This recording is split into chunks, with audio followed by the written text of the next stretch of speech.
Masihkah Anda ingat dengan dugaan kekerasan dalam rumah tangga yang dilakukan oleh Kombes Rahmat Widodo terhadap anak kandungnya Aurelia Renata? Kini kasus tersebut kembali mencuat. Lantas bagaimana kasus ini bisa berlarut-larut? Berikut jejak kasus.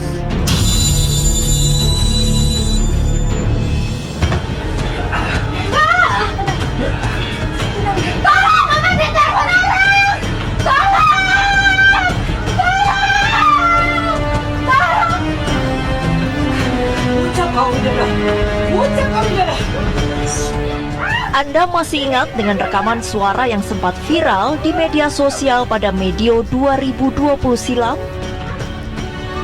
Rekaman suara ini menggambarkan peristiwa kekerasan yang diduga terjadi di keluarga seorang oknum polisi perwira menengah di Jakarta.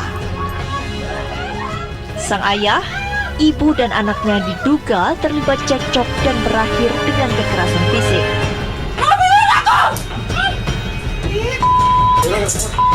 Kau pukul anakku, Widodo.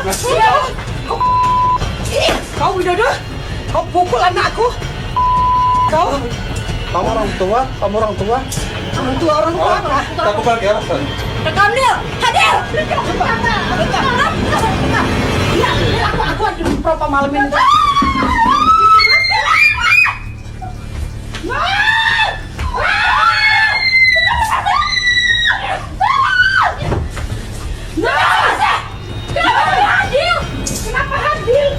Aku panggil orang sini. Panggil lah. Kau ngapain aku? Tolong! Tolong!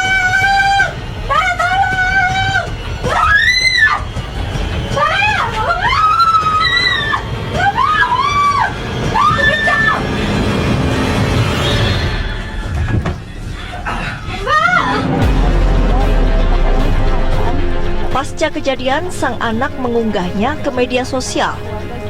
Ironisnya, baik ayah dan putrinya kemudian sama-sama membuat laporan kekerasan dalam rumah tangga.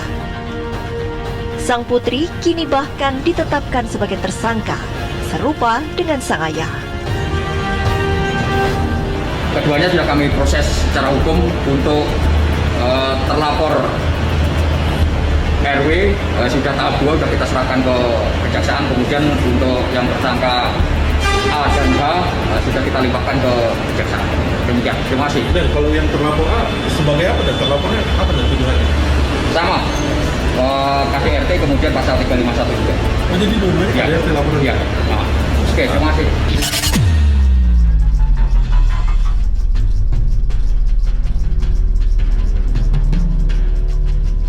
Lantas mengapa setelah setahun berlalu status tersangka dari kasus KDRT ini baru ditetapkan? Pemicu pasti kekerasan dalam keluarga perwira polisi ini pun tak jua kentara.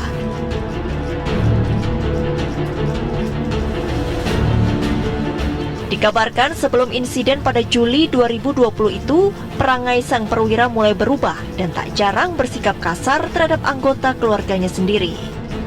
Dari situlah sang anak yang turut menjadi korban kekerasan ayahnya itu menduga ada orang ketiga yang mengusik ketenangan keluarganya. Kini sekian lama berlalu, mungkinkah kisah orang ketiga dalam rumah tangga sang perwira benar adanya? Saat kami ingin mengkonfirmasi kabar tersebut kepada sang anak, ia pun menolak. Ia hanya menjawab pertanyaan kami melalui siaran langsung di media sosial. Aduh, sorry. Kayak untuk alasan keamanan dan kenyamanan akunya juga. Udah cukup berapa bulan ya waktu awal tuh yang handphone aku panas-panas. 3 bulan ada ya? Iya. Mager mbak, harus punya 2 handphone lagi gitu. Makanya aku udah kayak, aduh udah deh, udah bener-bener males banget gitu. Kayak masalah udah banyak. Nggak mau lagi deh nambah-nambah masalah.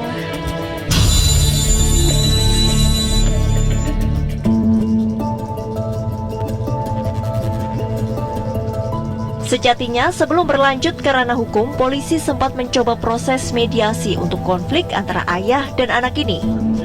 Jika sepakat berdamai, laporan kedua pihak bisa dihentikan. Kami mendalami juga masalah ini persoalannya karena bukan hanya ke polisi, semua kasus-kasus yang berkaitan dengan persoalan internal keluarga, selalu langkah polisi itu mediasi dulu. Mediasi untuk kemudian melakukan bagaimana agar masalah ini bisa selesai dengan baik. Nah, kemudian juga ada arah ke restorasi justice yang sekarang ini sudah berkembang positif karena sudah ada peraturan kepolisiannya, di mana polisi bisa menghentikan perkara untuk hal-hal yang beberapa syarat, diantaranya tidak mengganggu publik dan itu ranah-ranah yang ranah privat.